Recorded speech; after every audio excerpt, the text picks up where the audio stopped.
মানহানির মামলায় ৮ সপ্তাহের আগাম জামিন পেয়েছেন কুষ্টিয়া ৩ আসনের জামায়াতের সংসদ সদস্য মুফতি আমির হামজা। বিচারপতি কে এম জাহিদ সারওয়ার ও বিচারপতি শেখ আবু তাহেরের হাইকোর্টের দ্বৈত বেঞ্চ আজ এ আদেশ দেন। এর আগে সকালে আগাম জামিন নিতে হাইকোর্টে যান মুফতি আমির হামজা। বিদ্যুৎ, জ্বালানি ও খনিজ সম্পদ মন্ত্রী ইকবাল হাসান মাহমুদ টুকুকে নিয়ে করা মন্তব্যকে মানহানিকর অভিযোগ করে ২ এপ্রিল মামলা করেন অতিরিক্ত public prosecutor advocate Humayun Kabir. এই মামলায় ওই দিনই আদালত আমির হামজার বিরুদ্ধে সমন জারি করে।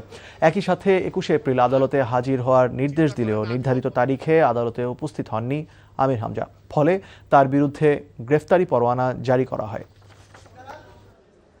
আহা, রাশ্মিকা মান্দানা কি সুন্দর দেখলে, মানে এই যে কিছু ইঙ্গিত দেয়, এই ইঙ্গিতগুলো আমাদের কাছে মনে হয় সাধারণ মানুষ এটা ভালো দৃষ্টিতে নেয় নাই।